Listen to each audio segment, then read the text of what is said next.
घुमरल घुमरल केसरे होरिलवा के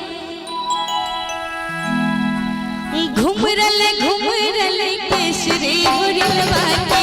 घुमरल घुमरल केसरे होरिलवा के घुमरल घुमरल पाल रे होरिलवा के घुमरल घुमरल पाल रे होरिलवा के घुमरल घुमरल पाल रे होरिलवा के घुमरल घुमरल पाल रे होरिलवा के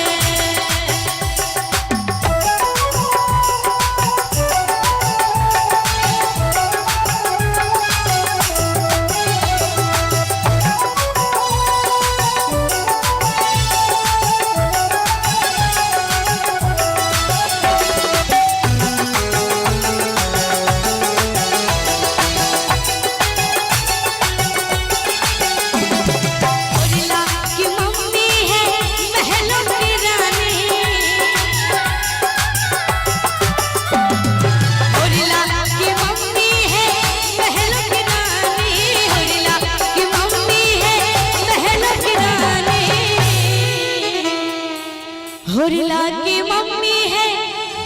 महलों की रानी और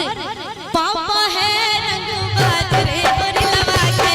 पापा है रंगबाज रे होरिलवा के घुमरल घुमरल पाल रे होरिलवा के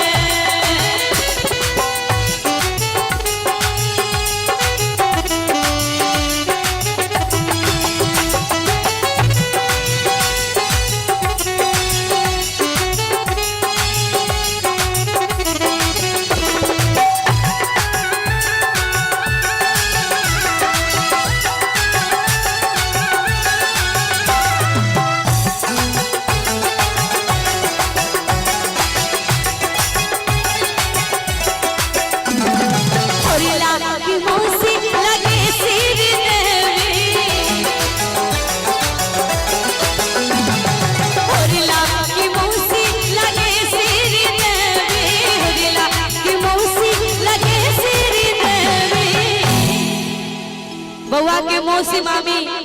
अपना आप के श्री देवी से कम नहीं बुझेगी तही द्वारी कहल गेल कि होरिला की मौसी लगे श्री देवी और मौसा है रंगबाज रे होरिलवा के मौसा है रंगबाज रे होरिलवा के घुमरल घुमरल पाल रे होरिलवा के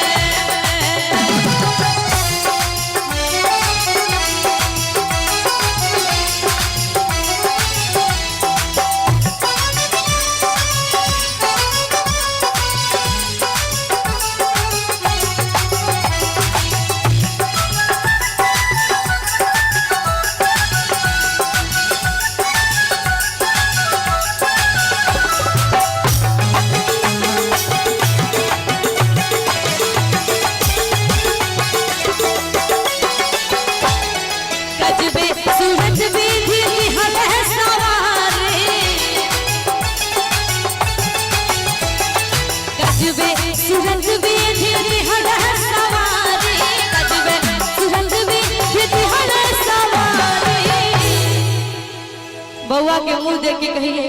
कि गजबे सूरत विधि दिहल सवारी चम चम चम के लार रे होरिलवा के